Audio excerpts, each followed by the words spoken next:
Hey guys, welcome to my channel. My name is Cheryl Grabowski and I am a survivor of narcissistic abuse. If this is your first time here on my channel, consider subscribing and certainly like the video and hit the notification bell so that you will be notified every time I upload or go live. Well guys, listen. I was listening to a content creator last night and she did wonderful commentary on Wendy Williams. And I was just thinking, I've watched not just her, but I've watched a lot of footage on Wendy Williams. I've watched some of the bio. Of course, I've watched Wendy's show for years. Okay, I found out that Wendy used to be in radio. She had a radio station in, I believe, Jersey and also in Philadelphia.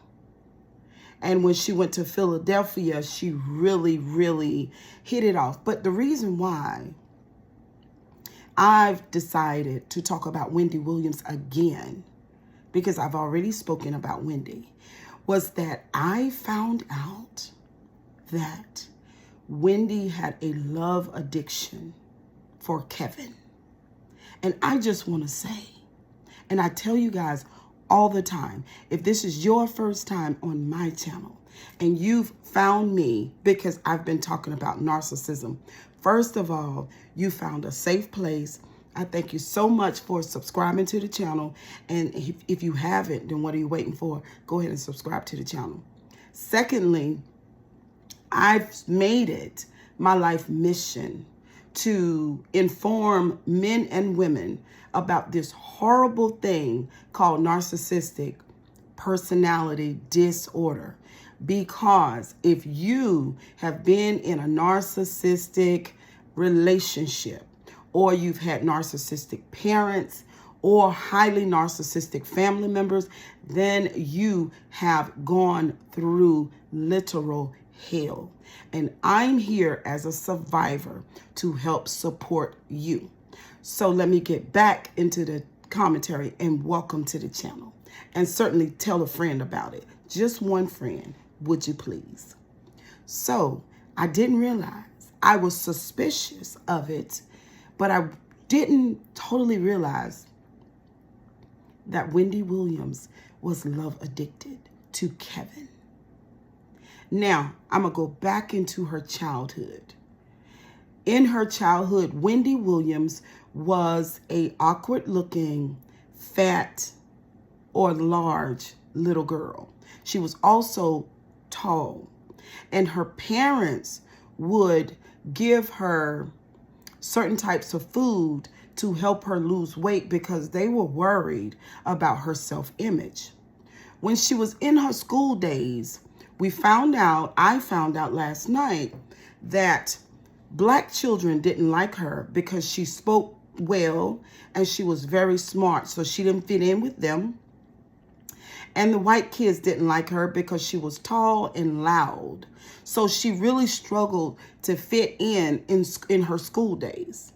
In her middle school days, it was the same thing, but she became like a funny girl. And so you know how it is when people use humor to fit in. And even though they're not laughing on the inside, they're laughing on the outside to hide the pain. And so that's what Wendy was doing.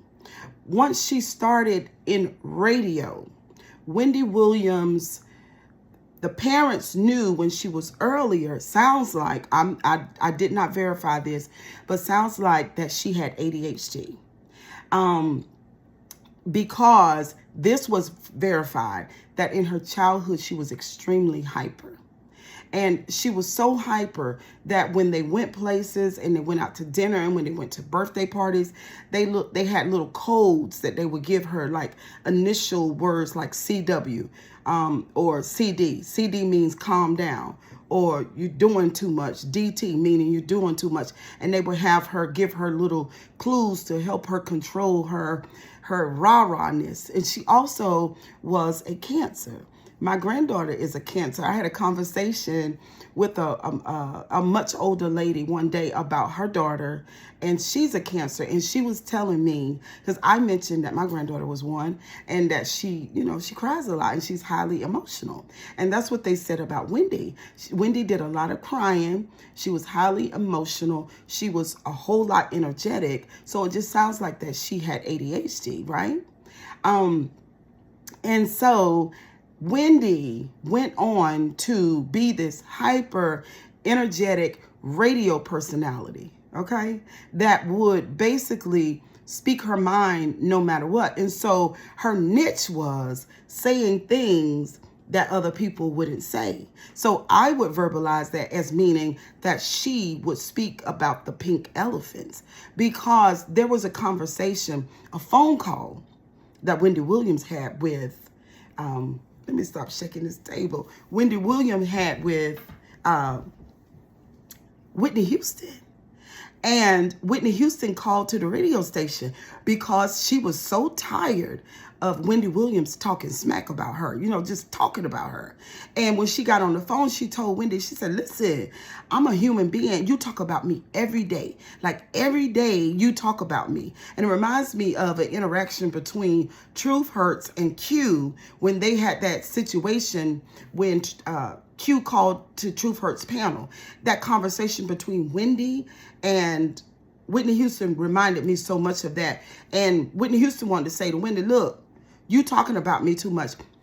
Listen, Wendy didn't care. She went on to say, well, look, how long you been smoking crack? What a lot of people didn't know, if you were not in Wendy's circle, even though we knew about the rumors about Whitney, about her smoking the crack, because she smoked with others. But mostly no one knew about Wendy's addiction to cocaine because she did cocaine by herself.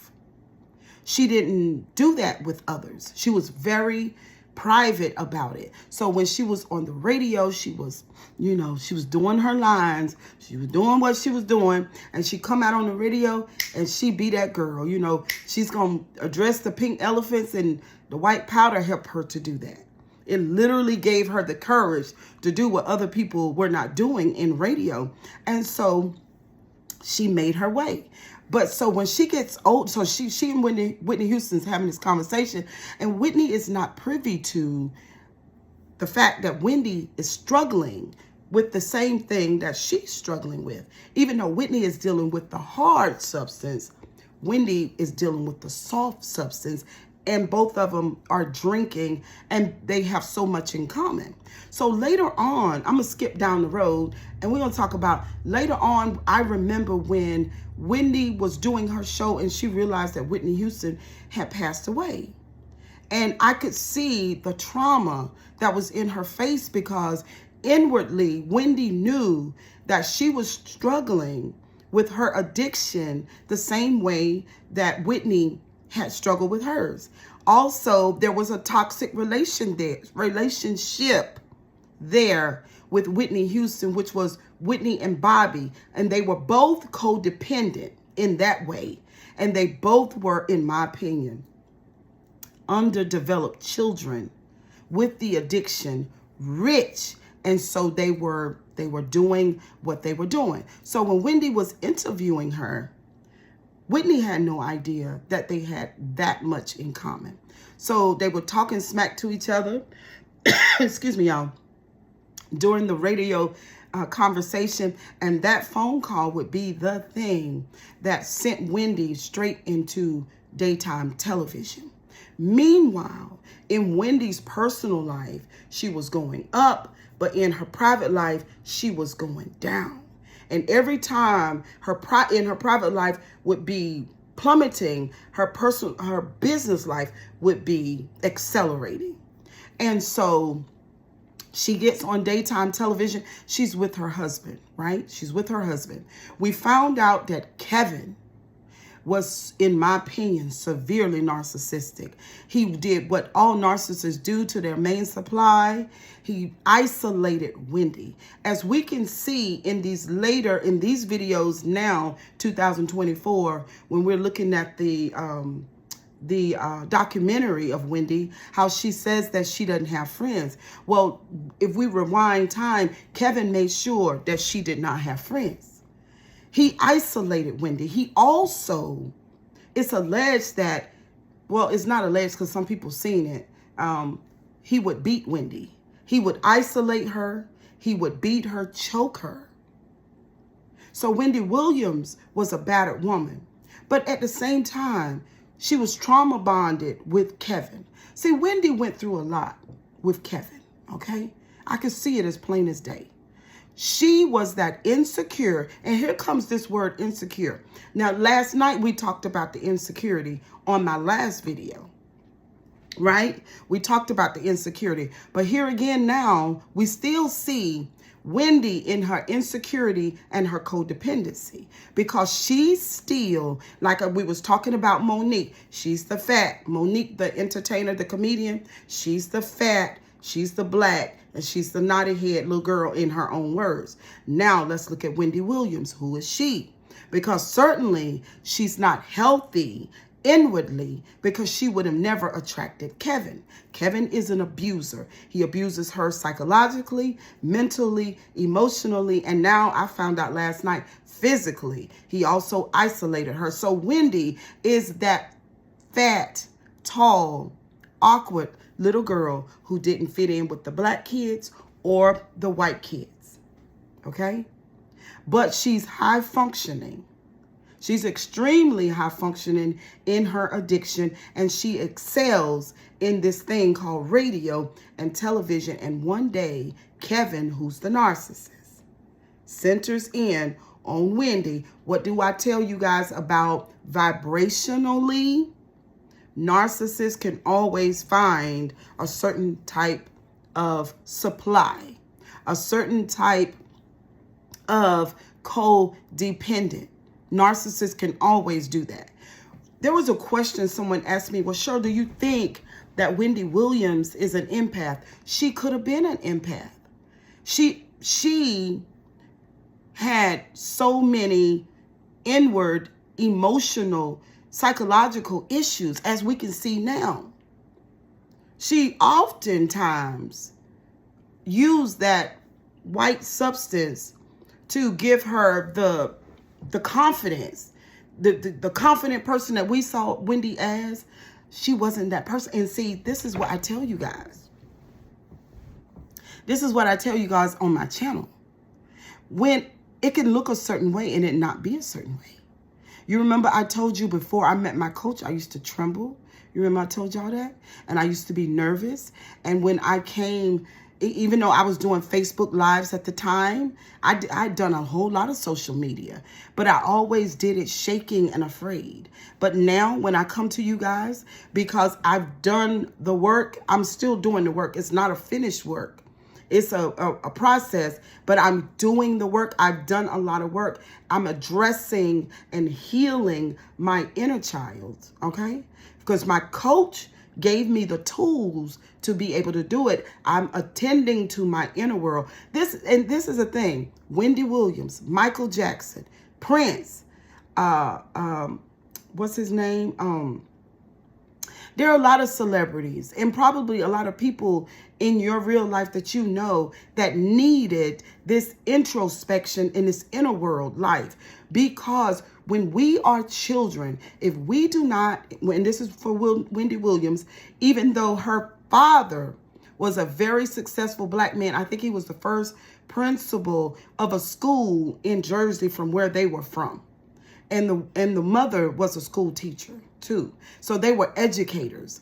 And so even though you got these two African-American people who are progressive and who are somebody in society with with Wendy, I don't know if she has siblings, y'all. I didn't check on that. But with Wendy, they're high functioning people. They're educated, progressive people.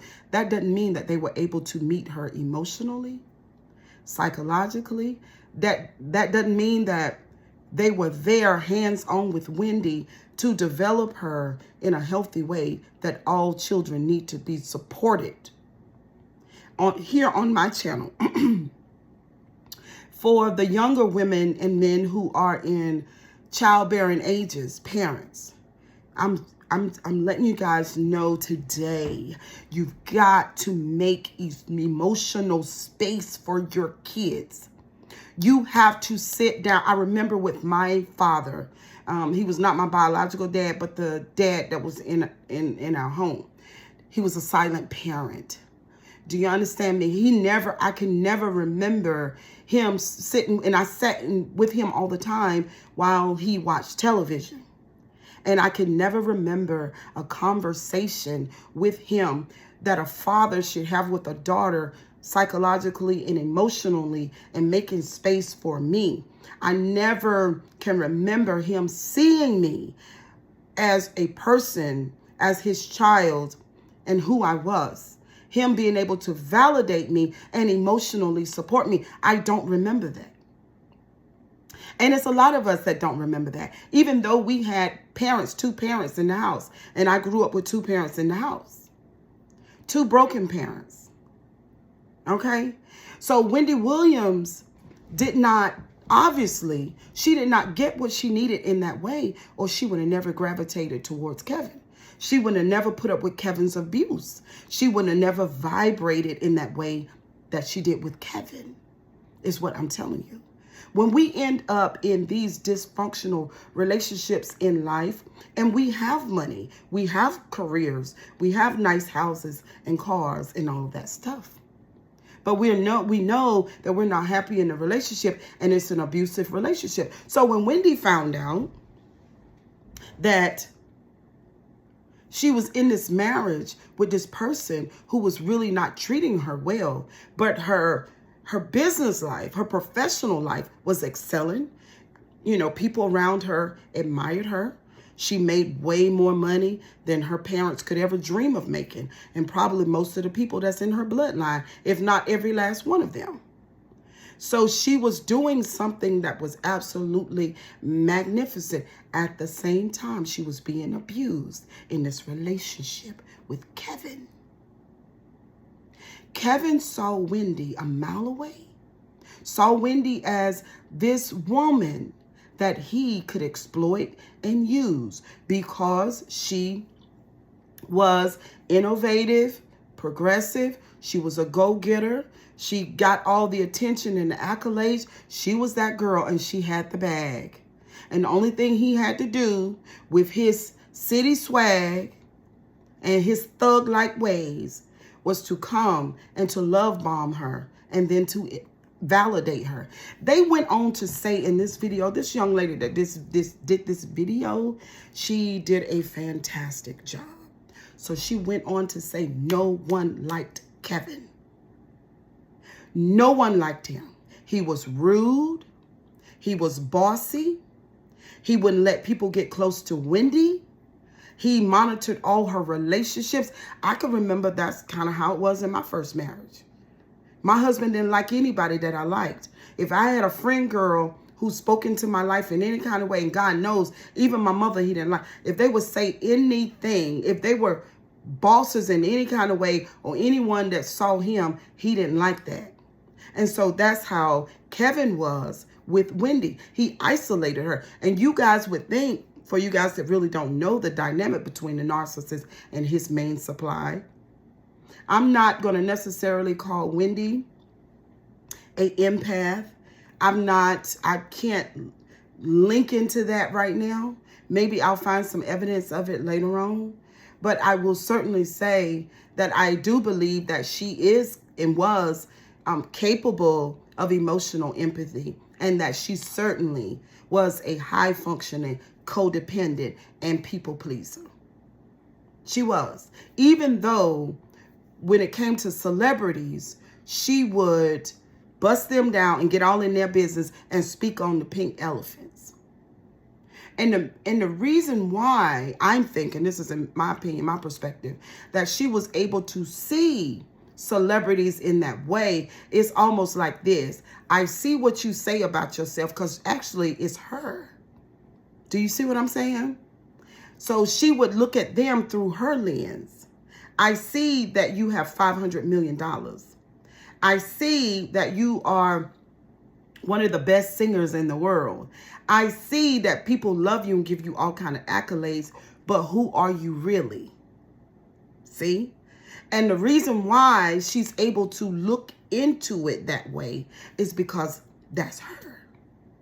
I see, Wendy, that you wear these fabulous wigs and that you have this wig line and you're making money all over the place. Your career is on 10. You know, everybody loves you. You got this morning daytime show and, you know, you created your own lane. You innovative, you authentic, you know, all of this stuff. But Wendy knows that when she get in the car with Kevin after the show, like before they banned him from coming to the studio at the Wendy Williams show, before they banned him, when they would get in the car and leave the show together with the driver driving, that she get her nose bust wide open back there in the back seat and blood be everywhere. Wendy knows that Wendy versus the Wendy that we're gazing at through the television. So since she saw the difference, and you know, I teach you guys over here on my channel, there's a difference between the mind and the subconscious mind. And I'm about to end the video because I don't want it to be too long. There's a difference between the mind and the subconscious mind. That if something happened to you, if there's an underdevelopment in you here, and even though this is Wendy, the underdevelopment, the fighting with Kevin, her allowing him to be the parent-child relationship, her allowing him to abuse her and to be a cheater and to all those things, and she's still financing him and giving him money and all of that. At the same time, she's Wendy Williams. She's not to be played with. You're not going to disrespect her. She's going to get you all the way together. She's at the top of her game at the same time. Two different places exist at the same time. Wendy Williams. That's the dynamic. So if she could see herself in that way, then she could see other people. So she had a level, and I'm identifying this now. This is not a pre-thought. This is right where I'm talking to you guys right now. She had a level of self-awareness to be able to see that. And she saw it in other people, and she knew that for herself. She makes this deal with Kevin. I'm going to put up with you cheating, right? Because what she said was, when they finally broke up, when she found out about, she knew that he had this girl on the side. And I found out last night that the young lady, his mistress, his woman on the side, his side piece was 10 miles away from the house, just 10 miles. She was over there in her big magnificent house with all Wendy's furniture, Wendy's everything, okay? But she dealt with that. But when that baby came, her thing was, she was trying to explain while she was being interviewed that she found out that her husband was cheating, and she cried and she said, but what am I supposed to do? She said, what am I supposed to do? She said, but I still love him. I'm in love with him, she said. So let me get into that. What is that? What is that? Wendy's saying, I'm still in love. I'm still in love with him, Cheryl. He still gives me the googly eyes. Even though he's abusing me here and there. But when he's away from me, I crave him. And now my son is in college. So we're empty nesters. And while I thought, when my son went to college, I thought that we would be in here together. But he's 10 miles down the road with his woman on the side. And I have my powder and my alcohol. I don't know how to validate myself. I don't know how to attend to my inner world, Cheryl. I don't know what to do with my feelings. I'm an awesome person. I can't let people know that I'm this weak. Cheryl, when Whitney Houston passed away, I cried. I cried for 14 days because I saw myself in her. And I'm afraid that the same thing that happened to Whitney is going to happen to me. That's me speaking for Wendy. Now let me speak to Wendy. If we could go back, before Kevin met this woman and before he put his side piece in that house and before they had the baby, let's go back before that. I'm just talking to Wendy. We're in the studio. Nobody else is there. Everybody's gone. And I show up, Cheryl Grabowski, with this level of introspection. And this is what I'll tell her. Wendy, you've lived almost a lifetime now with Kevin. There is a threat. Just living the life with him is a threat to your emotional, mental, psychological, and physical body. Living a life with someone who has NPD is going to put your body in survival mode. Your sensory nervous system is not going to know what to do. Therefore, your whole system is in chaos, Wendy. You've been doing this white substance, this powder, for years. And it's time for you to stop doing that.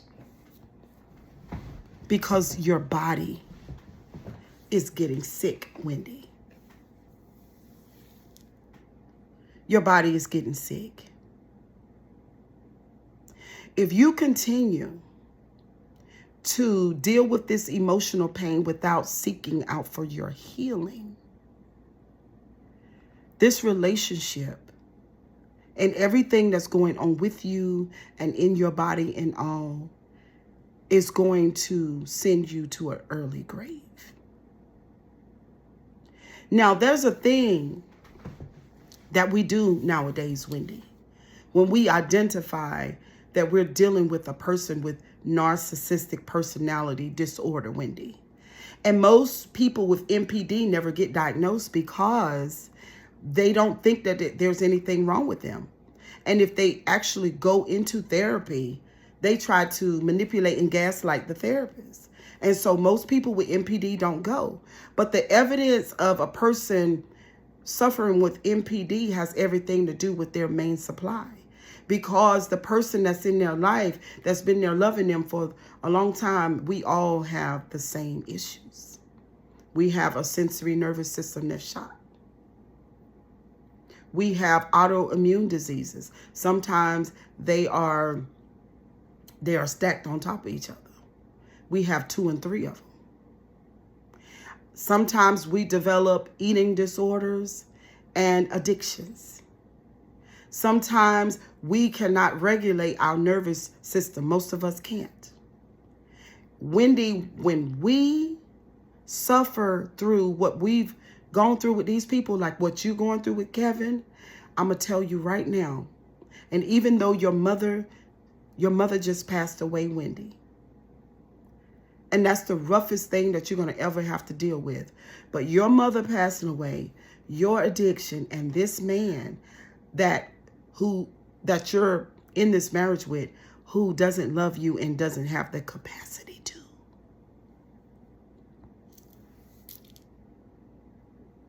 He's not capable of love. It's never going to change. Even when you guys turn 70, if you live that long, he's going to always be the same person. Wendy, I can almost guarantee you that he's going to treat you like this until the end. And so what I want you to do is, I want you to leave this relationship, and I want you to leave this show, and I want you to love yourself, think about yourself, and be selfish for the first time.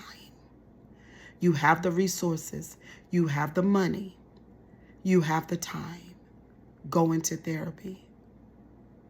Love yourself for the first time. You need healing.